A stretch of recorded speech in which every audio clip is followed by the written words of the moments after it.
Buenas tardes, amigos. Les saludamos la unidad gerontológica Imartesan para presentar su programa semanal Gerontológicos, que hoy tendremos un personaje muy especial, que es el doctor Diego Bernardini, que viene de Argentina y que tiene una temática realmente muy importante, sobre todo muy de actualidad, como son temas relacionados a la nueva longevidad y a otros aspectos relacionados con las personas mayores y la nueva imagen que vienen mostrando, ¿no? A través de los diversas informaciones que podemos captar.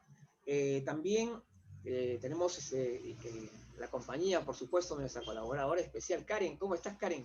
¿Qué tal? Bien, gracias. Pasando un buen fin de semana, ¿sí? Sí, claro, ahí con la familia. Todo muy Tranquilo bien y nomás, ¿no? súper Porque ahora emocionada de no se estar puede aquí. uno hacer muchas cosas, tú sabes que ahora todos tenemos que estar tranquilos ahora en esta época un poco complicada y que de alguna manera nos fuerza a tener que usar estos medios también, porque no nos quedan otros para no poder reunirnos. Pero bueno, nos adaptamos y estamos tratando siempre de estar lo mejor posible y sobre todo lo que más me agrada es que ver que las personas mayores cómo se están conectando, es increíble, están cada vez más activos y el Zoom ya se ha vuelto algo común, ya se está cada vez más generalizando el uso del Zoom entre las personas de mayor edad y eso es muy importante, ¿no? Poco a poco avanzamos y yo creo que eso es parte de este nuevo escenario gerontológico que se está desarrollando actualmente. Entonces, a ver, también tenemos un importante, creo que ya está el doctor, sí, ya llegó el doctor.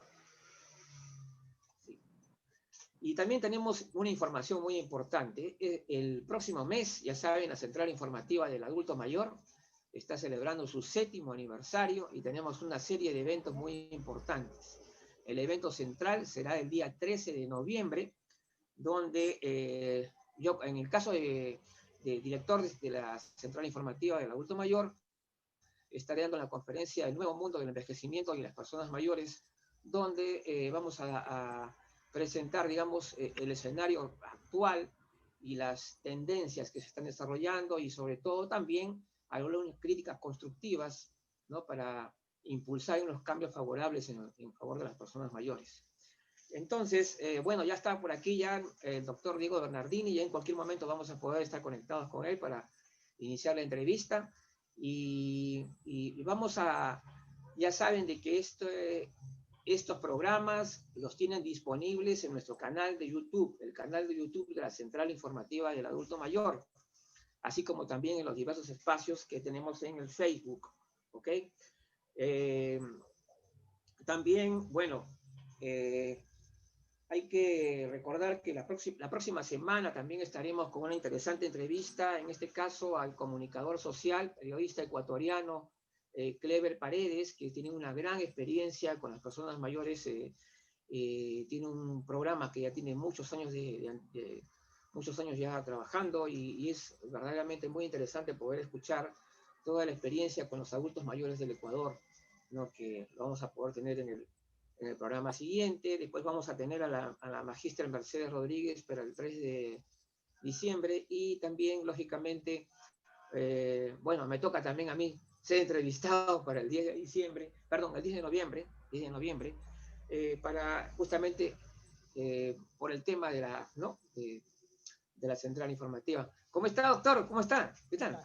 ¿Cómo vamos? ¿Qué tal? Buenas tardes a todos, disculpen la demora. A ver, un Acabo de ratito, que salir. voy a poner aquí Es para el escucharlo tercer mejor. Zoom al hilo, como se suele decir que tengo. Acabo de terminar recién la reunión de cátedra con mis docentes. Tenemos dentro de unas semanas 400 estudiantes al que tomarle examen vía online, así que estamos viendo a ver de qué manera resolvemos toda esta situación. Claro, bueno, perfecto. Pero ya estamos acá. Bien, bien, como yo les decía a todos nuestros amigos, realmente nos sentimos muy motivados, muy alegres de que esté presente acá en el programa, porque realmente todo lo que transmite, por lo que nosotros conocemos, ¿no? Por lo que usted manifiesta a través de sus... es realmente muy positivo, tomando en cuenta que estamos caminando pues hacia una tendencia en que las personas mayores están conquistando espacios, están avanzando cada vez más y eso es realmente muy importante, ¿no? Se está cambiando incluso la figura, la imagen del envejecimiento se está transformando, ¿no? Por los propios actores sociales. Entonces, doctor Bernardini, bueno, ¿qué podríamos, para empezar el día de hoy, a ver, en qué consiste esta nueva longevidad y por qué se está produciendo, por decirlo? Porque ya todos conocemos que hay una tendencia a que la expectativa de vida ya está creciendo, ¿no? Pero eso tiene también algo que ver con la propia actitud, ¿no? Hay un cambio en las personas mayores. Sí, claro. ¿Me escuchan bien así, no? Sí, sí.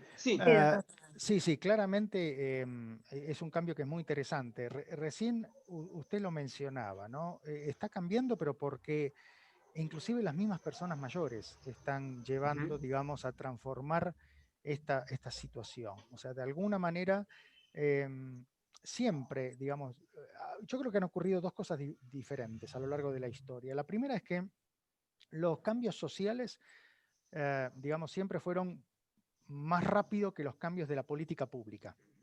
De alguna manera, de cómo las sociedades se adecuaron, se adaptaron a estos cambios. Eso es lo primero. Lo segundo es que hasta lo que hemos conocido en la corta historia, entre comillas, que tiene todo lo vinculado al envejecimiento, porque recordemos que todo el fenómeno de las personas mayores nace en los últimos, yo diría, 30 años, 40 años. O sea, si tomamos como punto de referencia, como un parteaguas lo que fue la Asamblea Mundial del Envejecimiento en Madrid en el año 2002, el único antecedente que existía a esta Asamblea Mundial fue la primera, la de Viena, que se hizo como 15 años antes, ahora no recuerdo bien la fecha, pero hasta antes de eso prácticamente no había, digamos, la posibilidad de pensar a las personas mayores en un marco de política pública, aunque sí claramente existían las sociedades nacionales de geriatría, de gerontología.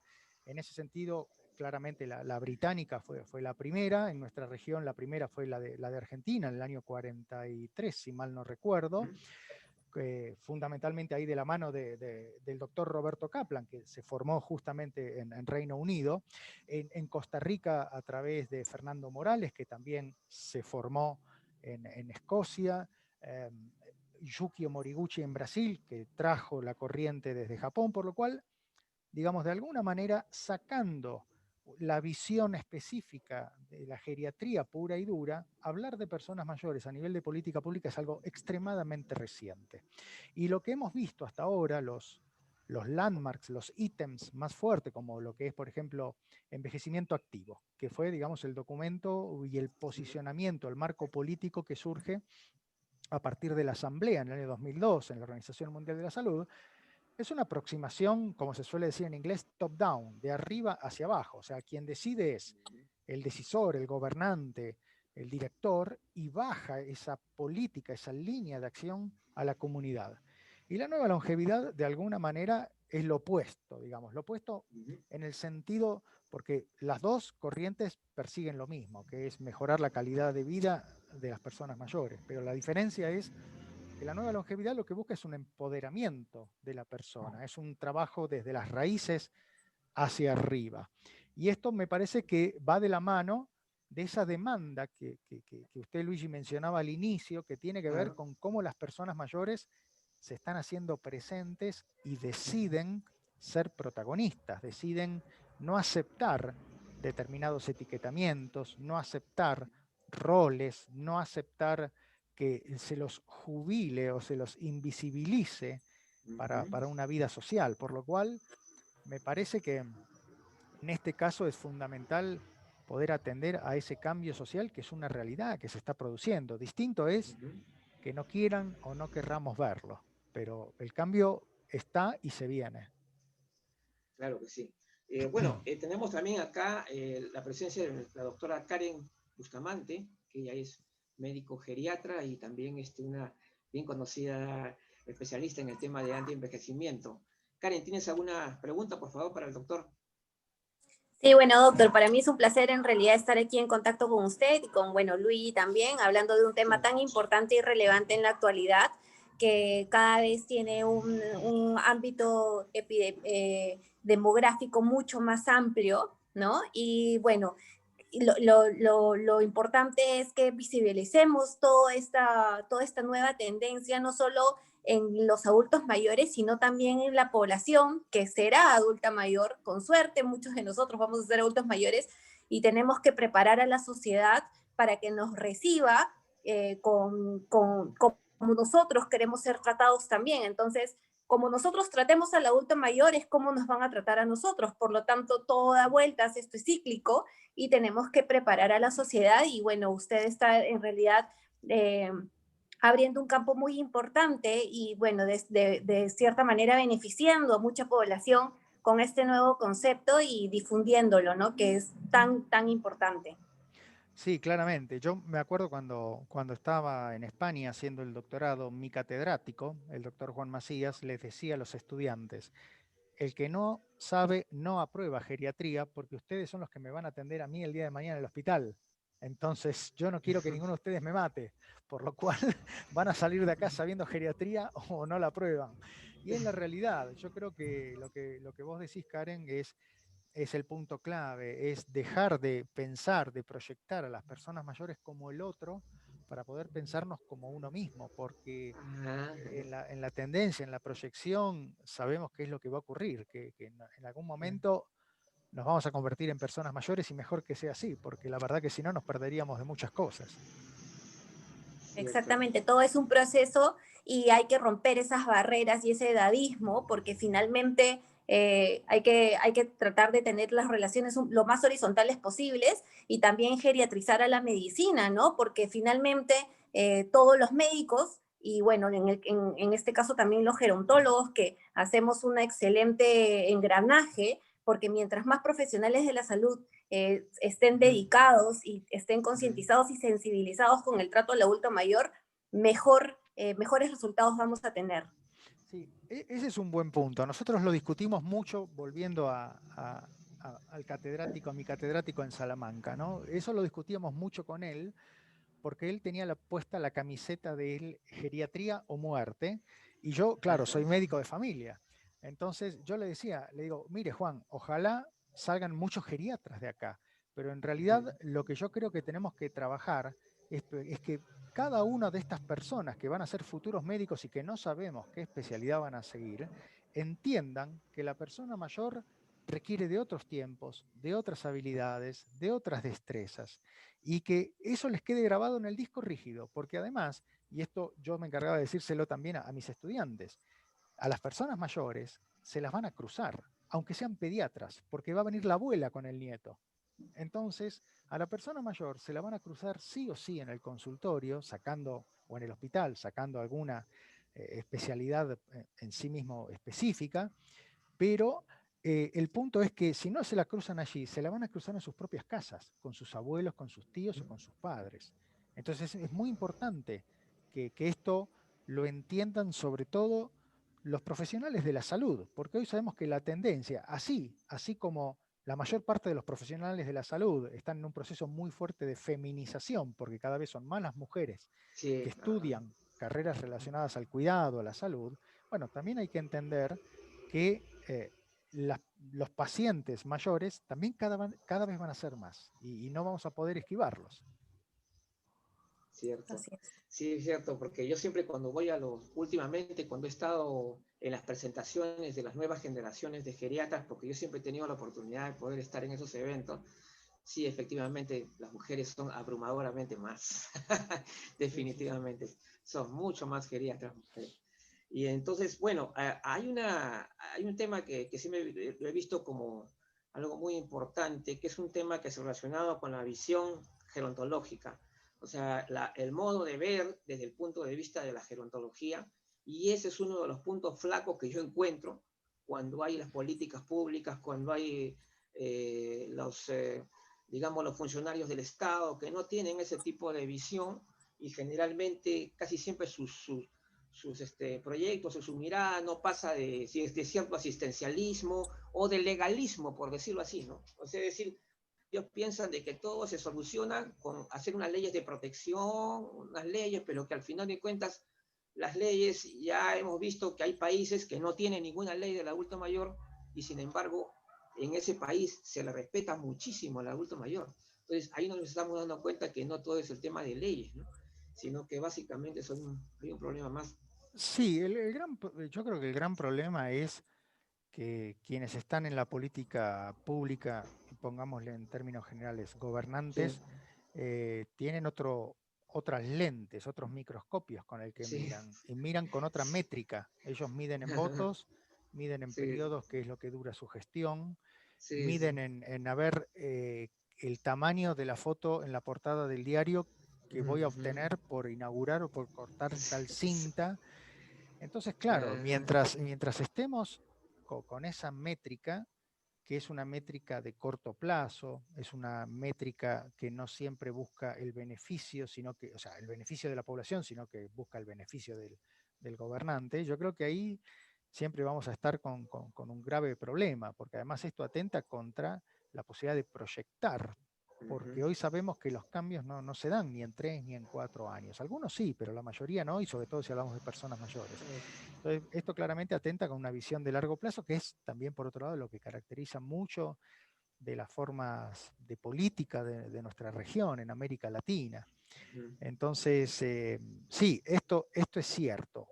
A veces se logran avances rápidos, como por ejemplo pasó en Chile en un momento, pero ¿por qué?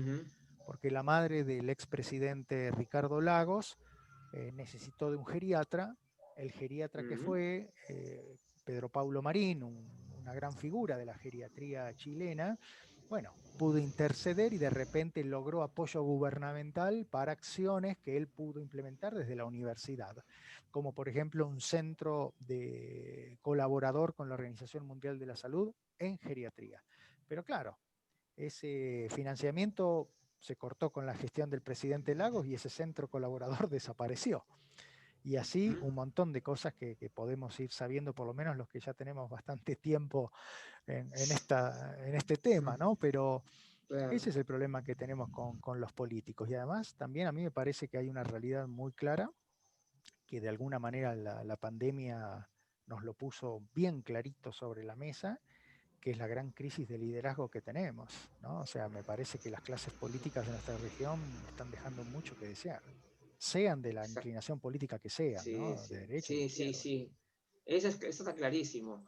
Y justamente por eso es que, si bien en los ministerios puede haber profesionales de gran nivel, pero que no tienen capacidad de decisión, no tienen el suficiente poder como para tomar decisiones, entonces al final de cuentas eso traba pues el desarrollo, ¿no? Traba el crecimiento que en ese Sí, sentido.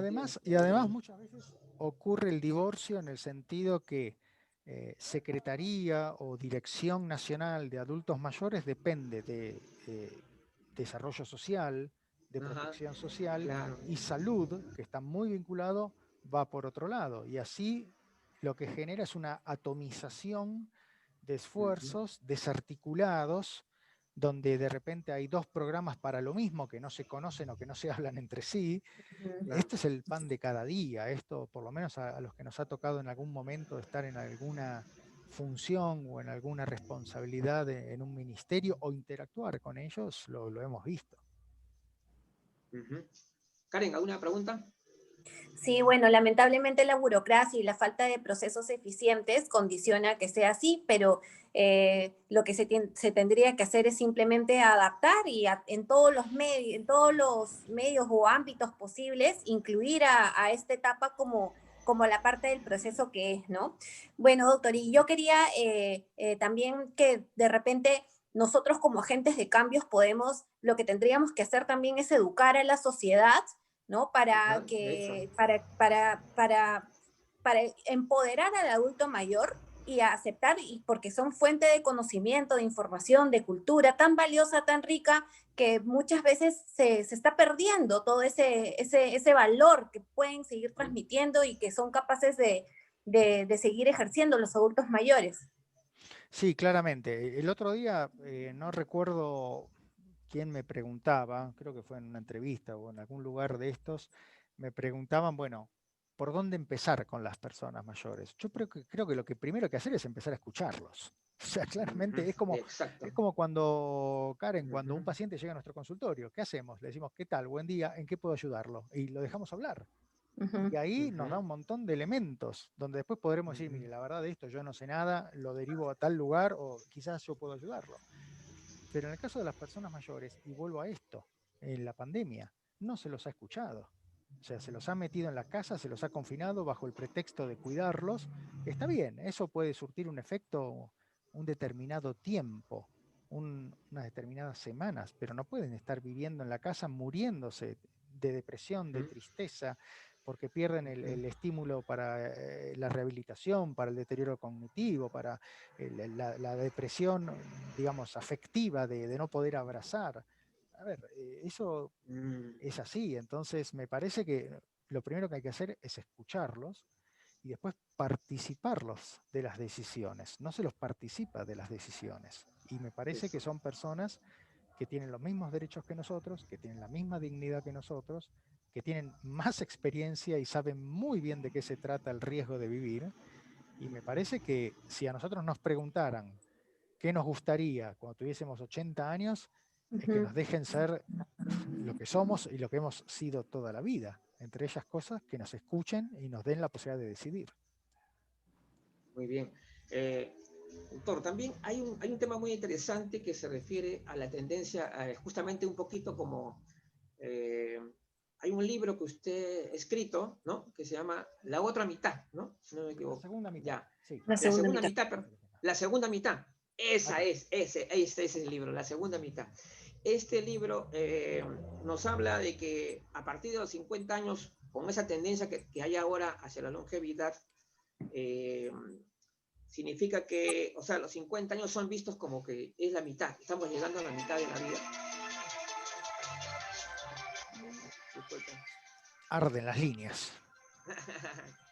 Sí, listo. Después. Sí, digamos, ¿cuál cómo cómo nos explicaría este concepto Yo, de la bueno, segunda mitad?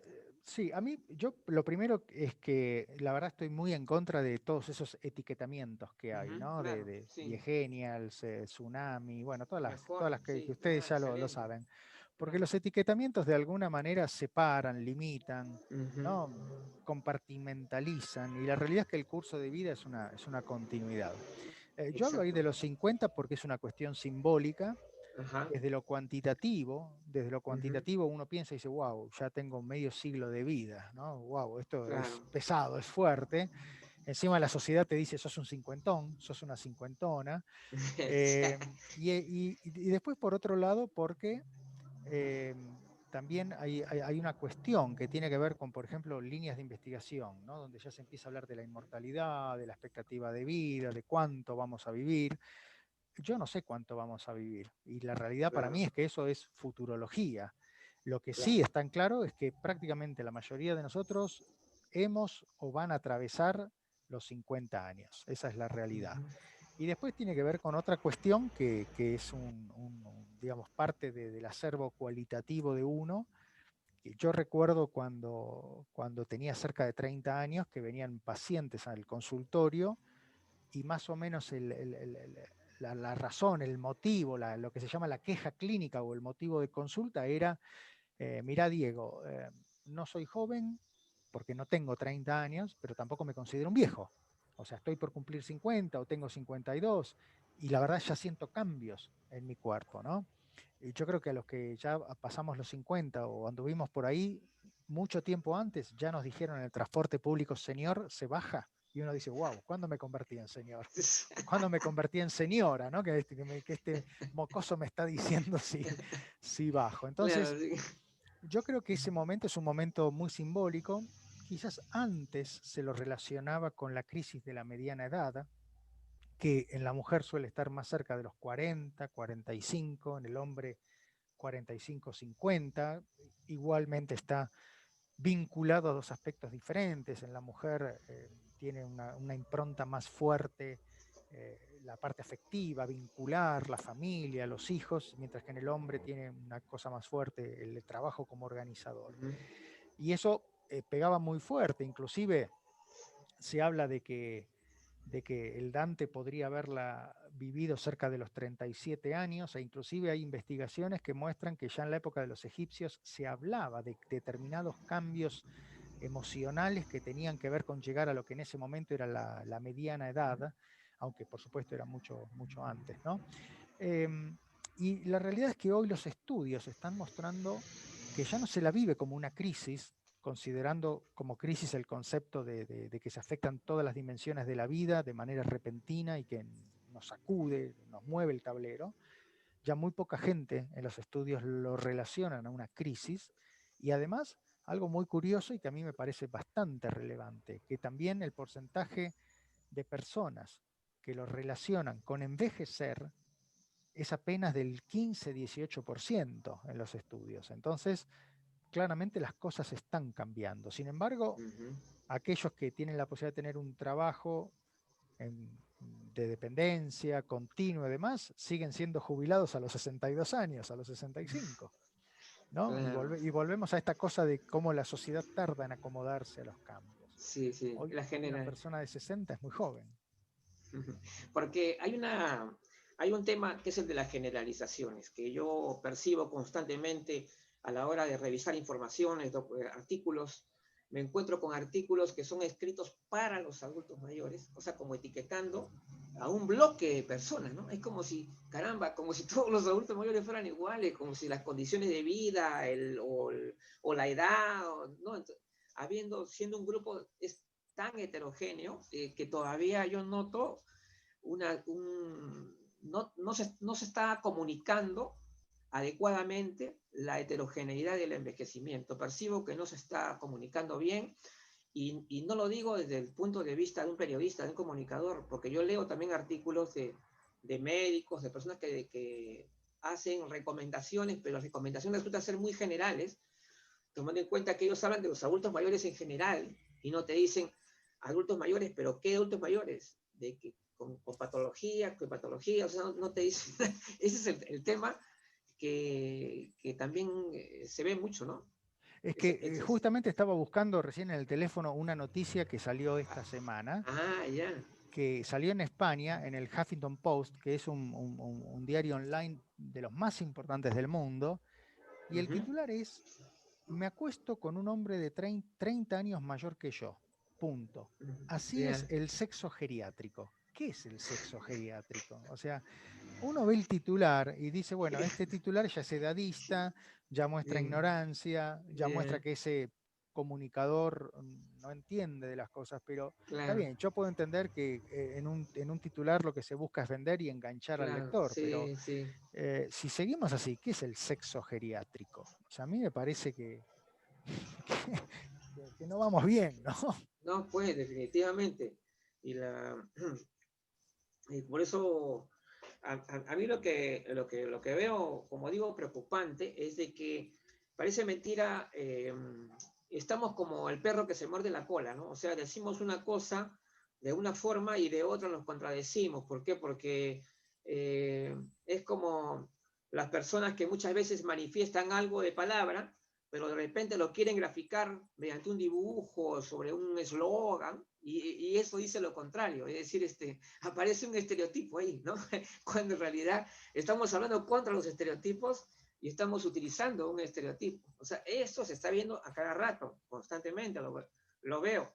Entonces, hay una necesidad de repente de hablar de eso, ¿no? Claramente, porque parece que como que la fuerza de la costumbre también tiende a imponerse, ¿no? A veces, por ejemplo, yo digo, yo particularmente, doctor, yo no soy partidario de decir viejos, ni decir ancianos, ni tercera edad, ni ninguna de esas cosas. Yo particularmente, yo recién hace 7 años que estoy en el tema, y desde que estoy en el tema siempre he escuchado decir adultos mayores o personas mayores. Hoy en día prefiero decir personas mayores, la verdad. Entonces no me acostumbro yo a eso de los viejos, o sea, no va conmigo. Yo entiendo y respeto a las demás personas que de repente pues pueden no coincidir conmigo, pero me parece que esa debería ser la tendencia natural, ¿no? Porque y hay personas que racionalizan un poco, ¿no? La costumbre, o sea, su costumbre, que ya no pueden dejar de tenerla, entonces hablan así y después dicen, bueno, vamos a fundamentarlo, es como si estuvieran fundamentando, ¿no? Lo que simplemente es una costumbre cuando en realidad no tiene una justificación, o sea, no veo una justificación para reivindicar terminologías que están desfasadas. No, inclusive justamente también, ayer comentaba un ejemplo que ocurrió aquí en México. Sí. Yo creo que una de las mejores campañas de publicidad que hizo Starbucks fue abrir una cafetería atendida por personas mayores de 60 años, algo que después intentó replicar allí en Perú con un llamado a cubrir 200 cargos en cafeterías, 200 posiciones que después, bueno, con el tema de la pandemia, por supuesto que quedó en la nada, hasta donde Sí, pues. entiendo. Uh-huh. Ahora, es muy curioso porque si uno pone en el buscador de Google cafetería, personas mayores, Starbucks, salen Ajá. miles de réplicas, o sea que Uh-huh. efectivamente tuvo un eco muy fuerte. Ahora, Uh-huh. es curioso porque, y eso lo tengo en un slide en las conferencias, por ejemplo, Yeah. el periódico El Sol de aquí de México titula esa noticia diciendo cafetería Starbucks a cargo de abuelitos. Entonces uno dice, a ver, Ah, ¿cómo es esto? Voy a esa cafetería y no si sé, pido un dopio me van a dar un latte, porque si son abuelitos es porque están gaga o porque están con deterioro o vaya a saber con qué. claro, sí. Entonces, claro, a veces pasa eso, que ni el sector privado que invirtió mucho en eso está atento a esos efectos, ni tampoco, por supuesto, los medios de comunicación, que yo creo que Uh-huh. claramente parecería ser que hoy toda persona mayor o es un anciano o es un abuelito o está Sí, sí. enfermo o es un Ajá. jubilado, ¿no? Sí, sí. Bueno, son Eso es cosas que verdad. hay que corregir. Eso es Y cierto. esto creo, Luigi, viene desde la infancia, ¿no? Creo que esto depende mucho de la educación y Sí. esto de fijar los estereotipos, porque si yo, bueno, que tengo una bebita, veo los cuentos, en los Claro. cuentos hay figuras de personas adultas mayores que por lo general están con un elemento, un dispositivo de ayuda para mantener la Un funcionalidad. bastón, ¿no? Claro, y desde ahí se van creando los estereotipos. Entonces yo Sí, creo sí. que tenemos que educar a las Uh-huh. personas para que aprendan que el envejecimiento es todo un proceso y que es continuo en el tiempo y que uno se tiene que ir adaptando y que cada etapa, digamos así, tienes muchos Uh-huh. pros que pueden seguir explotándose independientemente de la edad que cada uno tenga. Uh-huh. Es que la edad ya dejó de ser un indicador tan rígido, porque hoy Uh-huh. estamos viendo que independientemente de la edad, la gente está trabajando, está viajando, Uh-huh. está corriendo maratones, Uh está -huh. tirando en paracaídas, está subiendo montañas. O sea, hoy la edad, y sobre Sí, todo pues. en un momento donde estamos Cierto. hablando, ya el Big Data es antiguo, estamos hablando de inteligencia artificial que mide muchísimas variables, donde la edad pasó a ser una más de todas las que hay. Entonces me parece que anclarnos en un tema de edad, cuando en realidad hay otras cuestiones, me parece que es una visión completamente anacrónica, es una visión Uh-huh. que ya dejó de ser o que por lo menos forma parte del siglo pasado y ya pasaron 20 años del siglo pasado. Uh -huh. Digo, digamos que en la actualidad el envejecimiento está dejando de ser percibido como la puesta abajo que era antes, porque antes recuerdo los antiguos conceptos de envejecimiento, cuando se hablaba, eran de terror, o sea, todo era para abajo, deterioro, ¿no? A pesar de que habían hechos muy claros que demostraban que las personas podían construir sus mejores obras, sus logros más altos cuando ya estaban en el proceso de envejecer. Pero a pesar de eso no se sacaron las conclusiones de acuerdo. Pero ahora, hoy se encuentran pues, muchos casos ya muy seguido, que gracias también a la comunicación que hay ahora, pues al mundo comunicado que está ahora, está acelerando un poquito las cosas. Estamos a un ritmo bárbaro y la dinámica social se está acelerando también.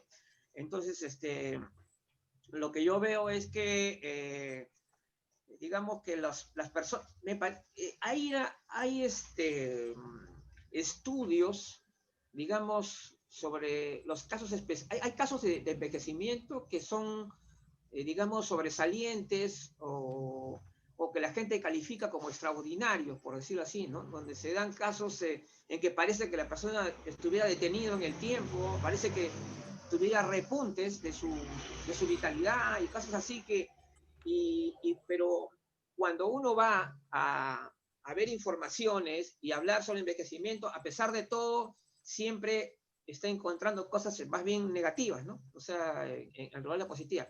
Y que hasta qué punto estamos avanzando en el estudio del envejecimiento desde un punto de vista positivo. A eso es lo que yo digo, porque da la impresión de que se hubiera centrado mucho el estudio del envejecimiento en el aspecto patológico, ¿no?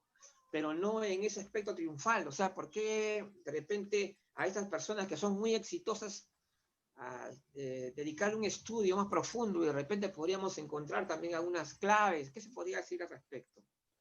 A Sí. ver, la investigación sobre temas de envejecimiento claramente está aumentando. Ya. Cuando uno ve los reportes de análisis Sí. bibliométricos en PubMed, por ejemplo, Sí. toda la investigación referente a geriatría y a gerontología ha aumentado considerablemente en Uh-huh. los últimos años. Suele oscilar entre el 2,6, no llega al 3% de toda la producción mundial de conocimiento, pero lo que sí es interesante es ver que ese pequeño porcentaje que corresponde a la geriatría y a la gerontología Uh-huh. aumentó en los últimos lustros, Uh-huh. aumentó entre 2 y 3 veces más que lo que aumentó el resto de las especialidades. O Ah, sea, esto ya. nos está demostrando o nos está mostrando que cada vez se está investigando más en geriatría y gerontología. Ahora, claramente hay líneas muy diversas de investigación, Uh-huh. desde lo que es Ajá. biomolecular, la telomerasa, las Ajá. teorías epigenéticas y todo eso, hasta Claro. claramente estilos de vida, cuidados, sistemas y servicios de salud y demás. A mí lo que me parece interesante de todo esto es que Uh-huh. claramente todo lo que tiene que ver con personas mayores, desde la ciencia dura, desde lo que implica la métrica Uh-huh. de la evidencia científica, Uh-huh. hasta lo que significa, no sé, ver en Instagram las Claro. influencers o los influencers, o ver, qué sé Claro. yo, las campañas de moda de Adolfo Domínguez en Europa, claramente en los dos extremos, todo lo que tiene que ver con este tema, que es el que a nosotros nos interesa, está ganando momento, cada vez está más fuerte, está más planteada una agenda, y bueno, yo creo que, vuelvo a repetir lo que decía antes, no hay peor ciego que aquel que no quiere ver, ¿no? Sí, efectivamente. Tenemos el problema de que como la vez pasada habíamos anotado ya, una de las fallas más recurrentes en nuestras sociedades es el tema de la prevención. O sea, siempre son los estados bomberos, yo le llamo, ¿no? Se les llama así los estados bomberos porque estamos acostumbrados solamente a tratar de apagar el incendio, pero no a prevenirlo. O sea, estamos siempre en el mismo problema, que nos hablamos de las poblaciones vulnerables y siempre estamos mirando a las personas mayores como los vulnerables. Sí. Entonces, estamos siempre en eso y no salimos de eso. O sea, tomando en cuenta que el proceso de envejecimiento es un proceso de toda la vida, entonces la gerontología debería estar pues ¿no? En todo el proceso de la vida, justamente para desarrollar un mejor envejecimiento, un envejecimiento de calidad tenemos que empezar temprano, porque una persona que toda su vida ha hecho un desastre, ¿no? Y de repente va a querer enmendarlo cuando ya está mayor, ya las cosas hay que Ujú. ser realistas. Hay que ser realista en eso, ¿no? Sí, completamente. Justo es que estoy buscando unos datos que ahora no puedo Ah, recordar, pero los ya, tengo anotados acá. Pero ya. justamente yo mencionaba ayer en otra charla el asunto este, Uh-huh. que Claro. digamos, tanto el respeto como hacia las personas mayores como lo que es la salud en sí mismo, Uh-huh. todo esto se construye desde el inicio, todo esto se Uh-huh. construye desde la escuela primaria, así como se enseñan determinadas cuestiones vinculadas, no sé, en otros países a la educación sexual, que yo sé que ahí en Perú es un tema bastante crítico y bastante tabú. La realidad es que todo eso, lo que tiene que ver con, en este caso, con salud, con personas mayores y demás, todo eso se enseña desde la familia, ni siquiera desde la escuela, desde la familia. Entonces, bueno, me parece que tenemos que es hora de empezar a generar, digamos, otro tipo de incidencia en el sentido de, bueno, de ver cuáles son nuestros lugares de trabajo, ¿no? O sea, yo creo que el lugar de trabajo nuestro es en toda la comunidad. Algunos quizás estén más horas en un hospital, otros más horas en una ONG, pero en definitiva, digamos, nosotros tenemos que trabajar prácticamente con todo el público, con toda la opinión, o sea, y eso implica tener que hablarle el día de mañana a un gobernador, tener que hablar en una radio, tener que hablarle a estudiantes que de repente no estudian medicina, estudian otras cosas, ¿no? Quizás me ha tocado, no sé, dar clases en una facultad de comunicación. O sea, son comunicadores, no tienen nada que ver con lo que uno hace, pero de alguna manera yo no pretendo que salgan médicos, pero sí pretendo que estos sepan comunicar o sepan qué es una persona mayor. Claro que sí, son especialistas. ¿Algún comentario, Karen? Sí, bueno, hay que tener un enfoque funcional, ¿no? Tratando todos los aspectos de un adulto mayor, del proceso del envejecimiento, y como dice el doctor Diego, hay que hacerlo desde etapas tempranas de vida, Sí, pues. basándonos en los estilos de vida, que finalmente eso es lo que va a llegar a repercutir y podemos nosotros predecir más, entre comillas, que si va a tener un envejecimiento patológico o un envejecimiento saludable. Entonces, los estilos de vida, creo, y el enfoque funcional, integral, tiene que ser desde etapas tempranas de vida. Y también creo que algo importante que me parece tratar es un poco quitar también el miedo a morir, ¿no? Porque este miedo, esta incertidumbre, y creo personalmente que la religión también influye mucho en ese temor y agrava mucho. Bueno, entrar en ese tema ya es un tema distinto, pero quitar ese miedo a morir y ayudar a las personas a como ser un poco más libres y quitarse ese peso de encima puede también ayudar mucho a mejorar la calidad, el aspecto emocional y espiritual en una persona en una persona mayor. Y también creo que hay que fomentar un poco más la distracción, la diversión, la inclusión en la sociedad, ¿no? Porque los adultos mayores quieren divertirse, quieren pasarla bien. Entonces yo sé que ahora por el confinamiento estamos en un proceso de aislamiento. Sin embargo, creo que también hay que potenciar la inmunidad y educar a los adultos mayores, porque finalmente vamos a tener que vivir en esta nueva normalidad, y el hecho de que estén en un proceso de aislamiento tan intenso puede discapacitar mucho más en todos los aspectos. También puede generar una discapacidad funcional que peores consecuencias puede traer. Es que eso es fundamental, porque, vuelvo a repetir, nos han confinado a todos, pero particularmente a las personas mayores, sí. y una pandemia no se para, o mejor dicho, no se cuida a las personas confinándonos. Entonces, ya estamos en un momento donde, particularmente un país como Perú, como Argentina, como Colombia, que son los tres países que tenemos prácticamente el confinamiento más prolongado en el mundo. Entonces ya tenemos que empezar, vos bien lo sabés, Karen, nosotros los médicos tomamos decisiones en un mar de incertidumbre y siempre con el costo-beneficio. Bueno, hoy el costo de ese confinamiento está siendo más alto que el beneficio, porque no se están considerando las muertes por suicidio, por depresión, el sufrimiento, o sea, todo lo que ya hemos mencionado y sabemos. Entonces me parece que es importante, y ojo, y no por esto somos anticuarentena, antivacuna, qué sé yo, desconocemos la realidad, porque lo primero que salen a decir, no, ustedes... Sí, así dicen, sí. Entonces, bueno, no hay cómo discutir con esa gente. Sí. Es verdad que hay Potenciando la inmunidad. Sí, Luigi. A veces hay mucho dogmatismo también, hay parte de, sí, una tendencia un poquito cerrada. En algunos, no digo, obviamente, no, algunos médicos, sí he tenido una oportunidad, algunos médicos incluso que se me prendían, porque como yo hablaba de los derechos de las personas mayores, del confinamiento, y también sobre todo la generalización excesiva que había. Entonces yo criticaba eso, y sin embargo se me prendían ahí ya como que yo era el hombre peligroso, ¿no? Que estaba dando ideas que podían ser perjudiciales para los pobres adultos mayores que tienen que cuidarlos, cuando realmente nosotros sabemos que las personas mayores son tan diferentes unas de otras, que realmente no podemos, pues, ponernos en esa situación tan cerrada, ¿no? Tan Creo dogmática. que en ese caso lo que tendríamos que hacer es manejar los problemas de fondo, mantenerlos bien compensados, Sí, reponer algunas deficiencias nutricionales que pueden haber, suplementar correctamente también de ser necesario y empezar a, a salir. Los adultos mayores tienen que salir definitivamente con todos los mecanismos de protección necesarios, pero yo a mi claro. abuelita me la llevo, la saco y la distraigo igual a mis suegros y trato de hacer eso. A mis suegros ya les dio COVID, los tuve bien suplementados, los dos tenían múltiples comorbilidades muy severas, mi suegra con fibrosis pulmonar, mi suegro con arritmia, obeso, los suplementé Ujú. correctamente, tomé todas las medidas de prevención y los dos salieron perfectamente y en ningún momento Perfecto. requirieron oxígeno. Está bien, está bien. Ujú. Bien.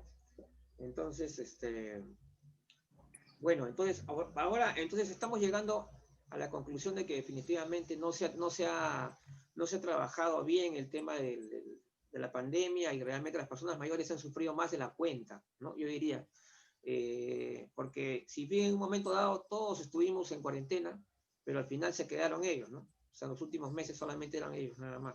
Mm.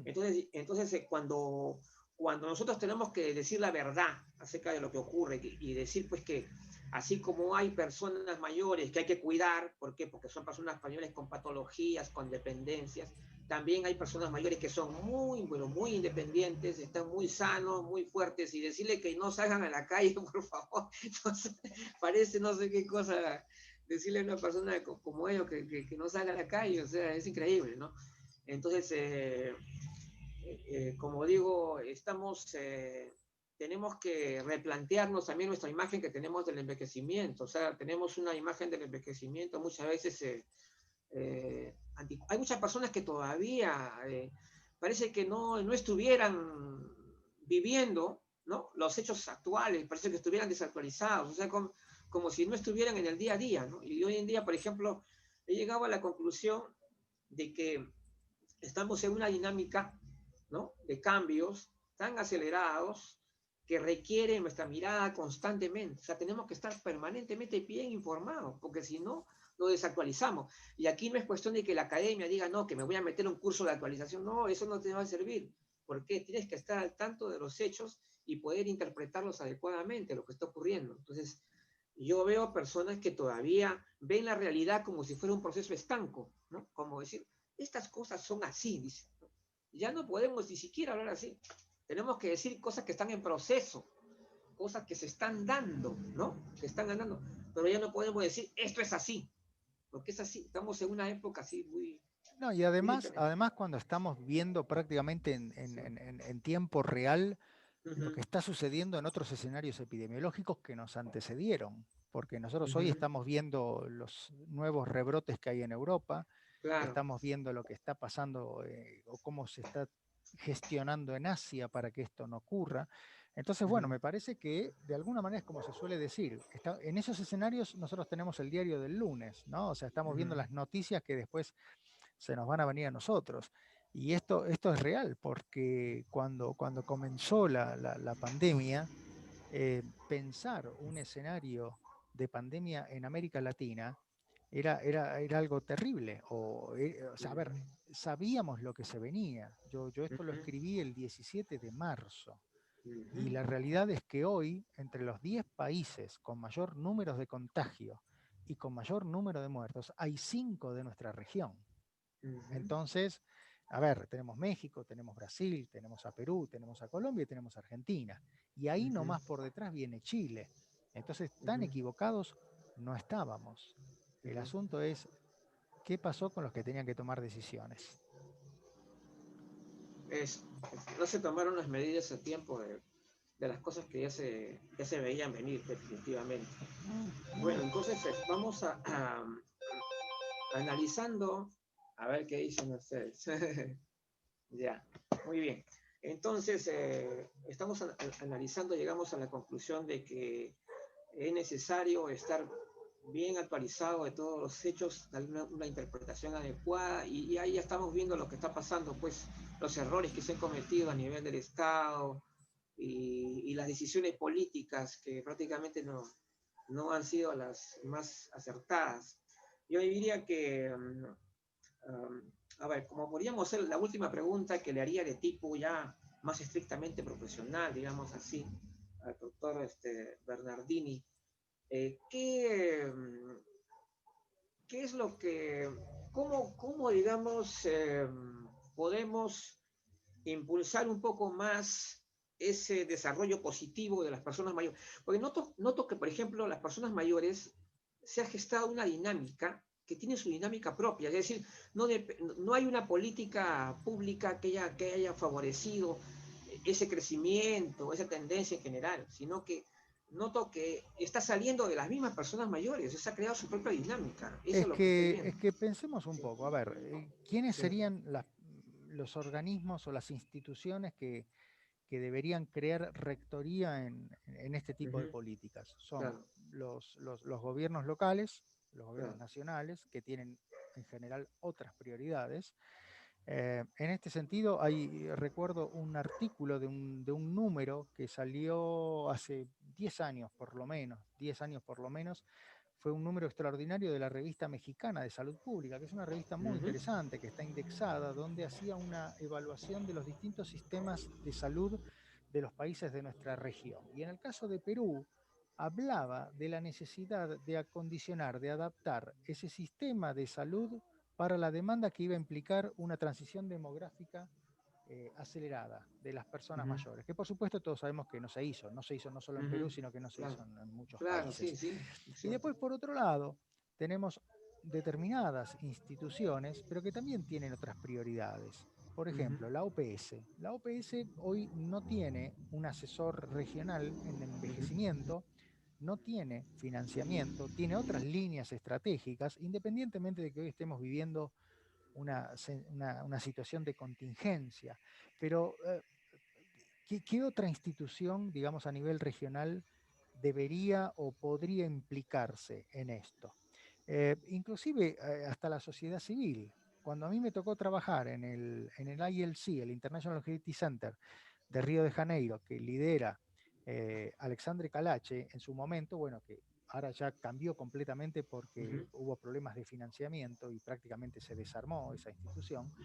Pero, por ejemplo, tenían el website, lo tenían solamente en portugués y también en inglés. Pero a ver, el Río de Janeiro está en Brasil y Brasil está en América Latina. Yo ujú, entiendo que esté en portugués, por supuesto, también entiendo claro, que esté en inglés, pero ¿cómo no va a estar en español? claro, si está en inglés también porque debe estar en español. Entonces lo que uno ve es que todos los esfuerzos están atomizados, están separados, Ujú, eh, poca es la gente que se integra, que se reúne, que intercambia, digamos, honestamente, digamos, con determinadas cuestiones. Entonces, todos esos impulsos terminan siendo impulsos muy limitados, que tienen un nivel bajo de incidencia o de ujú, impacto, llamémosle, porque también esta es la otra. ujú. Estamos ya cansados y ya, digamos, no se considera hacer una iniciativa y no medir qué cambio generó esa iniciativa, porque además esa iniciativa implica poner dinero, y todo el que pone dinero quiere saber por cada dólar, por cada peso que yo puse, qué obtuve. Bueno, eso no se hace, entonces nunca sabemos el alcance de esas medidas. Entonces tenemos un doble problema.